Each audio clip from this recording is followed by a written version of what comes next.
Saudara-saudara, kita duduk di majelis yang mulia ini untuk memperingati Isra wal Mi'raj baginda Nabi besar Muhammad SAW. Kita duduk di sini, kita tidak pernah memandang langsung wajahnya Nabi. Kita tidak pernah berjumpa langsung dengan Nabi. Kita tidak pernah duduk bersama-sama dengan Nabi. Untuk apa kita duduk di sini kalau bukan karena iman dan cintanya kita kepada Nabi Muhammad? Padahal kita tidak pernah berjumpa dengan Nabi, bertemu dengan Nabi nggak pernah, duduk bersama Nabi nggak pernah. Tapi kita beriman kepada Nabi Muhammad. Kita cinta kepada Nabi Muhammad. Kita umat yang dirindukan oleh Nabi, umat yang dicintai oleh Nabi. Rasulullah ketika beliau sedang duduk bersama para sahabat, Rasulullah berkata, "Wahai para sahabat, tahukah kalian golongan-golongan yang soleh? Tahukah kalian golongan-golongan yang mulia?" Sahabat berkata, "Apakah para malaikat ya Rasulullah?" Rasul berkata, "Bagaimana mungkin malaikat tidak mulia sedangkan mereka berada di sisi Allah? Ada lagi yang mulia. Apakah para nabi dan rasul? Bagaimana mungkin nabi dan rasul tidak mulia sedangkan Allah menurunkan wahyu untuk mereka? Ada lagi yang mulia.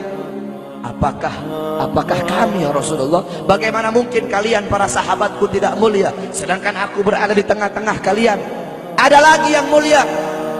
Kata sahabat, "Allah dan engkau yang lebih tahu ya Rasul." Rasulullah menundukkan kepala, Nabi Muhammad menundukkan kepala. Dari kedua pelupuk mata beliau mengeluarkan air mata, membasahi pipi beliau sampai ke janggutnya beliau. Beliau menundukkan kepala sambil menangis dan beliau berkata, "Golongan yang mulia ini, golongan yang soleh ini, mereka golongan-golongan yang adanya nanti di akhir zaman. Mereka tidak pernah duduk bersamaku, mereka tidak pernah memandang wajahku, mereka tidak pernah mendengar langsung kata-kataku, akan tetapi mereka beriman kepadaku," kata Rasul. "Mereka umat yang aku rindukan, mereka umat yang aku cintai. Tuba liman yarani wa amana bi, wa tuba summa tuba liman lam yarani wa amana bi." Sungguh beruntung orang-orang yang beriman kepadaku, kemudian orang-orang yang melihatku kemudian beriman kepadaku. Dan sungguh beruntung, dan sungguh beruntung, dan sungguh beruntung. 3 kali keberuntungan, 3 kali kemuliaan bagi orang-orang yang tidak pernah melihatku akan tetapi mereka beriman kepadaku. Siapa? Kita umat Nabi Muhammad SAW. Kita tidak pernah memandang wajah Nabi, tidak pernah berkumpul dengan Nabi, tapi kita beriman kepada Nabi Muhammad. Apalagi kita umat Islam Indonesia. Umat Islam Indonesia, umat yang dicintai oleh Rasulullah As-Sayyid Al-Habib Muhammad bin Ali Al-Maliki. Ketika beliau berziarah ke makam Nabi Muhammad, dalam keadaan sadar beliau berjumpa langsung dengan Nabi Muhammad. Di belakang Nabi Muhammad ada ribuan orang. Habib Muhammad pun bertanya, "Ya Rasulullah, siapa yang ada di belakangmu ini ya Rasulullah? Ribuan orang ini, ribuan golongan ini, siapa ya Rasulullah?" Rasulullah berkata, "Ini mereka yang ada di belakangku. Mereka adalah umat Islam yang aku cintai. Mereka umat Islam yang ada di Indonesia," kata Rasulullah SAW. Kita dicintai oleh Rasul.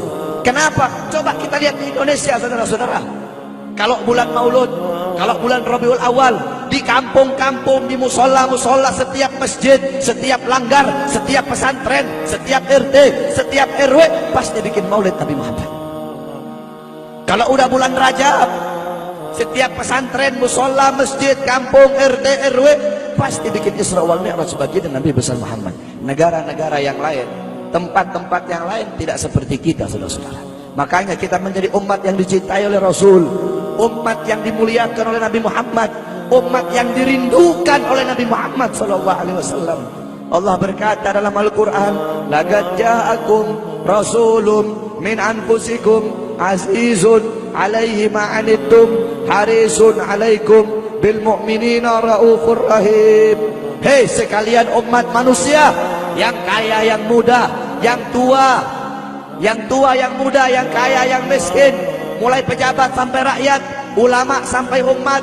Hei sekalian umat manusia, laqad ja'akum, telah sampai kepada kalian, telah datang kepada kalian rasulun, utusan Allah, min anfusikum, dari golongan kalian manusia, azizun alaihi ma anittum, sungguh berat baginya penderitaan yang kau alami, sungguh berat baginya kesusahan yang kau alami. Sebelum kalian susah, dia lebih dahulu susah. Sebelum kalian menderita, dia lebih dahulu menderita.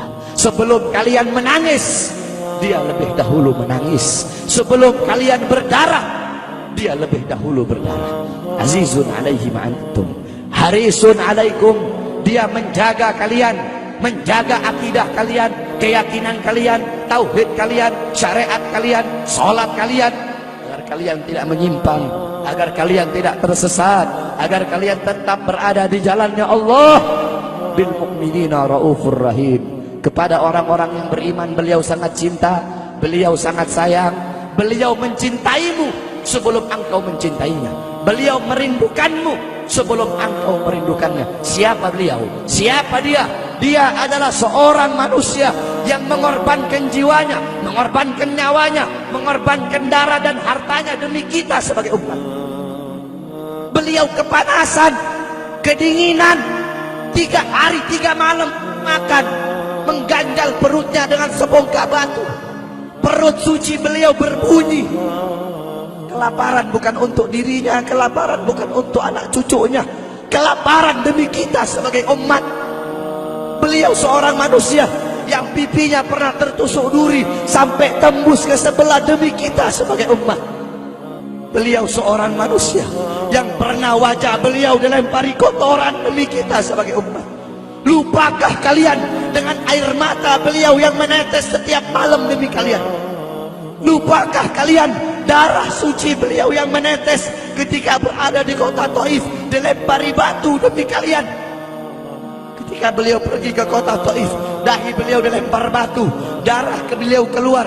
Ketika darah itu jatuh, ditampung darah beliau, ditampung darahnya. Sahabat berkata, ya Rasul, kenapa kau tampung darahmu ya Rasul? Rasul berkata, andaikan darahku jatuh di atas tanah Taif, penduduk kota Taif akan ditenggelamkan oleh bumi, sedangkan mereka adalah umatku. Luar biasa kasih sayang Nabi kepada kalian. Tapi kita sebagai umat tidak tahu diri. Kita sebagai umat merusak sunnahnya. Kita sebagai umat melanggar ajarannya. Kita sebagai umat semakin hari semakin jauh darinya, meninggalkan pakaiannya, meninggalkan ajarannya, meninggalkan sunnahnya, meninggalkan kepribadiannya, meninggalkan akhlaknya, meninggalkan Al-Qur'annya. Rasulullah SAW yang dimana gal Sayyidina Ali karamallahu wajha, inna Rasulullah fi akhir nafsi harragat syafataihi marratain fa'algaitu sam'i fasami'tuhu yaqul ummati ummati faqubida Rasulullah sallallahu alaihi wasallam wa qala law kanat ad-dunya tadumu li wahidin la kana Rasulullah sallallahu alaihi wasallam fiha mukhallada. Dari Sayyidina Ali karamallahu wajhah, ketika akhir-akhir detik-detik kematiannya Rasulullah, beliau mendengar, beliau melihat dari bibir Rasulullah bergerak dengan 2 kali gerakan. Beliau mendekatkan telinganya, mendekatkan pendengarannya, dan beliau mendengar Rasulullah berkata, ummati, ummati. Faqubida Rasul, meninggal Rasulullah SAW. Ketika nyawa Rasulullah akan dicabut, Rasulullah berkata kepada Jibril, wahai Jibril, aku belum puas meninggalkan umat. Aku tidak mau meninggalkan mereka dalam keadaan belum diberi jaminan oleh Allah. Wahai Jibril, sampaikan kepada Allah, aku tidak minta jaminan untuk diriku, aku tidak minta jaminan untuk keluargaku, aku minta jaminan untuk umatku. Wahai Jibril, sampaikan kepada Allah. Jibril pun pergi kepada Allah. Jibril pun berkata, ya Allah, kekasihmu Muhammad meminta jaminan untuk umatnya. Allah bilang, wahai Jibril, katakan kepada Muhammad, aku tidak akan menghinakan umat Muhammad. Basyirhu fa innahu awwalu nasin kharijum minal ardi idza bu'isu. Kemudian beliau ditarik lagi nyawa beliau. Beliau berkata, Ya Khalil Israel, wahai kekasihku Israel, apakah seperti ini rasa sakit ketika dicabut nyawa? Israel berkata, iya ya Rasulullah, seperti inilah rasa sakit ketika dicabut nyawa ya Rasulullah. Ya Allah, biar aku menanggung sakratul maut seluruh umat.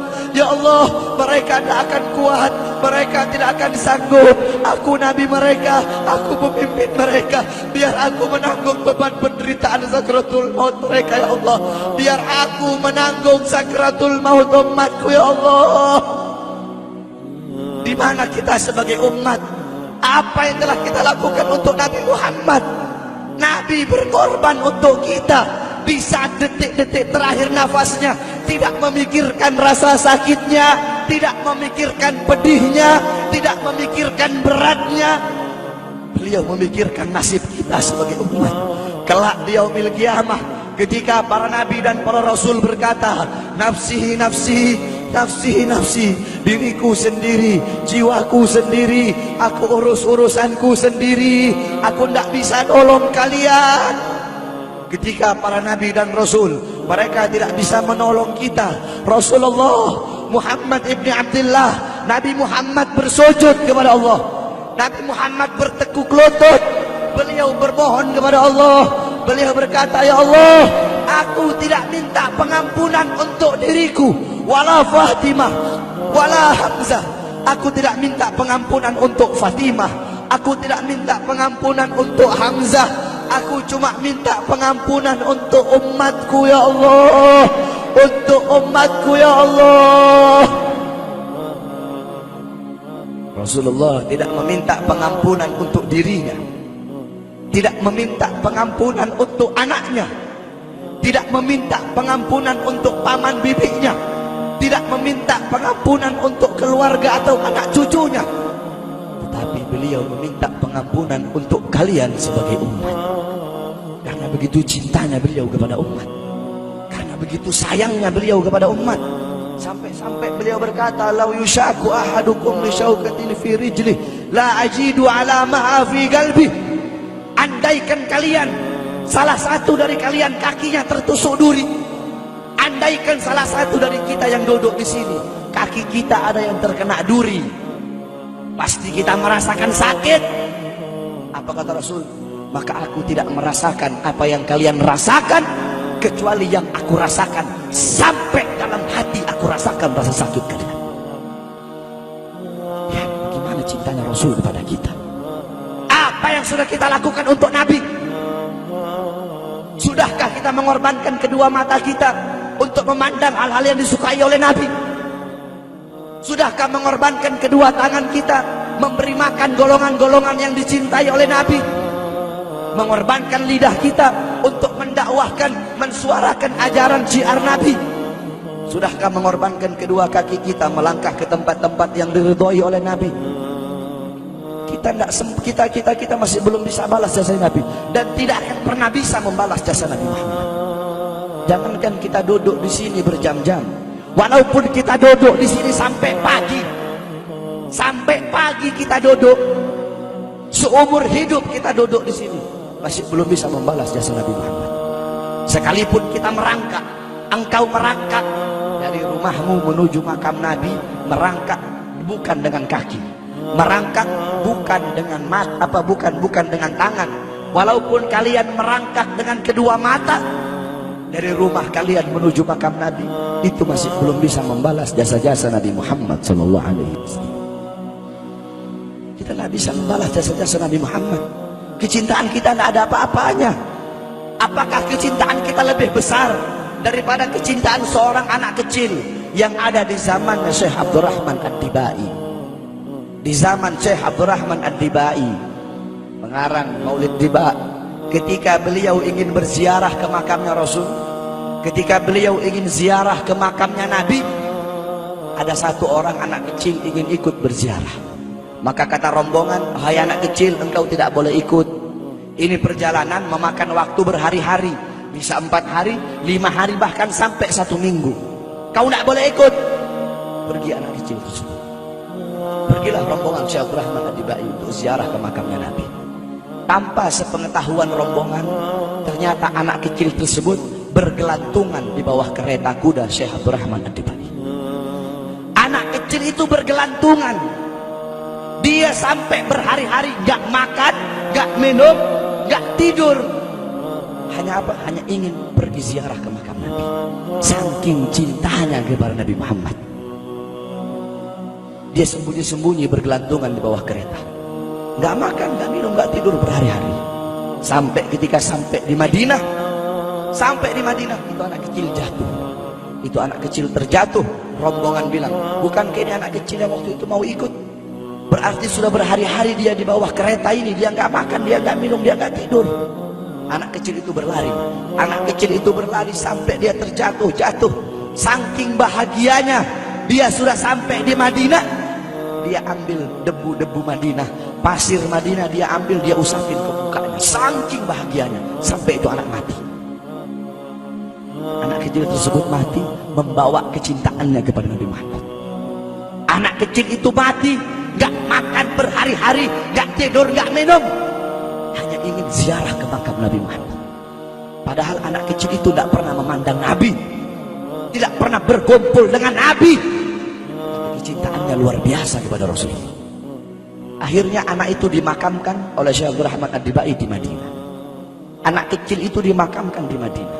Nah, setiap tahun Syekh Abdurrahman Ad-Dibai ziarah ke makamnya Nabi, pasti ziarah ke makam itu anak kecil. Yang anehnya, setiap Syekh Abdurrahman Ad-Dibai ziarah makam anak kecil tersebut, kubur anak kecil tersebut bergeser dengan sendirinya mendekati makam Nabi Muhammad SAW. Sampai sekarang makam anak kecil itu ada di samping Masjid Nabawi. Saking cintanya anak kecil tersebut kepada Rasulullah SAW. Kecintaannya kita nggak ada apa-apanya. Kita tiap hari maksiat, tiap hari berbuat dosa, melakukan hal-hal mungkarat, dhalalat, sayyiat. Takutlah kita kepada Allah. Kembalilah ke ajaran Nabi Muhammad. Jadikan beliau sebagai teladanmu, jadikan beliau sebagai pedomanmu. Hidupkan rumah tanggamu dengan ajaran beliau. Hidupkan kampungmu dengan dengan ajaran dan sunnah beliau. Jadikan rumah tanggamu rumah tangga Sayyidina Muhammad, kampungmu kampung Sayyidina Muhammad, desamu desa Sayyidina Muhammad, kotamu kota Sayyidina Muhammad sallallahu alaihi wasallam.